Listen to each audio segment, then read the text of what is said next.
Hello students, अभी मैं आवारा मसीहा जो जीवनी है शरत चंद्र का, उसका रिव्यू करने वाला हूँ।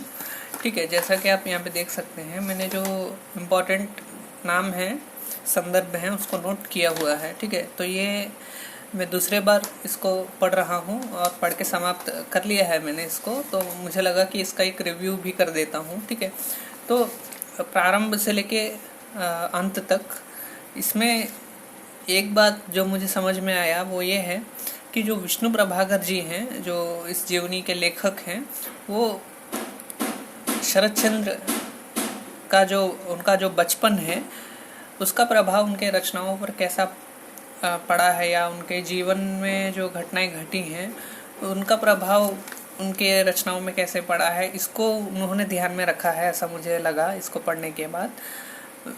कहीं ना कहीं जो ऐसा लगता है कि इसको थोड़ा लंबा लिखा गया है, मतलब आवश्यकता से अधिक इसको थोड़ा लंबा लिया गया है इस जीवनी को, ऐसा मुझे लगा बहुत स्थानों पर, क्योंकि संदर्भ का बहुत ही अधिक वर्णन हुआ है, बहुत सारे संदर्भ का।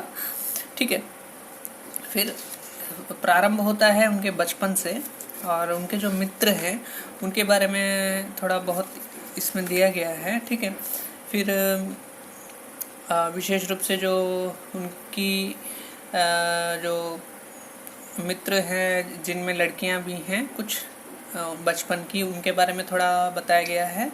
फिर उनका परिवार का संदर्भ कैसा था, माता पिता कैसे थे, इसको थोड़ा ध्यान में रखा गया है। विशेष रूप से उनके जो पिता थे वो भी जो थे वो थोड़ा आवारा जैसा उनका एक व्यक्तित्व था, लेकिन इसका ये मतलब नहीं है कि मतलब कुछ भी वो नहीं कर सकते थे, या ऐसा कुछ निकम्मा जिसको हम कहते हैं, ऐसा कुछ उनका व्यक्तित्व नहीं है। फिर भी इतना निश्चित है कि वो जैसा काम करना चाहते थे वैसा काम उनको नहीं मिलता था, ये बताने का प्रयास हुआ है। फिर वही समस्या शरत चंद्र के साथ भी हुआ है उनके जीवन में, जैसा उनके पिताजी के साथ था। ठीक है, इसको प्रारंभ से लेके अंत तक इस बात को ही थोड़ा कहीं ना कहीं जीवनी में दिखाया गया है कि शरत चंद्र कहीं पर भी किसी काम में अधिक समय तक नहीं रह सके थे। इस बात को बहुत संदर्भ में बताया गया है। उसका कारण क्या था वो भी थोड़ा बताया गया है। ठीक है, तो निश्चित रूप से हम कह सकते हैं कि जीवनी में कहीं पर भी शरत चंद्र के क्या विचार थे इसको निश्चित रूप से बताया नहीं गया है। ये थोड़ा हम कह सकते हैं कि उनके बारे में जो जानकारी मिली उसके आधार पर लिखने का प्रयास हुआ है। ठीक है, वो एक बात।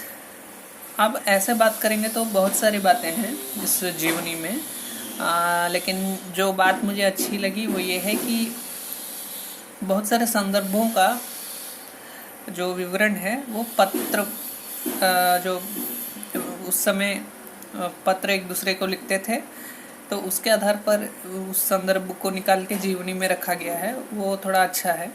ठीक है, और इस कारण कहीं ना कहीं रुचि है, जो मतलब जो पढ़ता है उसकी रुचि कम भी हुई है उस कारण से, क्योंकि बहुत सारी ऐसी घटनाओं का वर्णन है जो एक दूसरे से नहीं मिलती। ठीक है, वो एक कमी है। और जो भी हो, यूजीसी नेट जैसी परीक्षाओं में यहाँ से थोड़ा डिटेल क्वेश्चन आ रहा है तो पूरा पढ़ लेना होता है। तो ये मेरा दूसरा बार था इसको पढ़ना। बहुत सारे पात्र हैं, स्थानों का बहुत नाम आया है, उसको याद रखना बहुत कठिन है, लेकिन फिर भी नोट्स तो मैंने बनाया है। ठीक है, जहाँ तक हो सके, जहाँ तक मैं कर सकता था मैंने किया। तो सारांश इतना ही है कि बहुत सारे ऐसे स्थान हैं जहाँ हमको थोड़ा लगता है कि हमको थोड़ा जीवनी इसको और पढ़ना चाहिए, ऐसा रुचि आता है, और बहुत सारे ऐसे स्थान हैं जो पढ़कर लगता है कि हमको थोड़ा आगे बढ़ जाना चाहिए, ठीक है, ऐसा भी है इसमें। तो दोनों बातें हैं, आप पूरा पढ़कर देखिए, ठीक है। तो थैंक यू।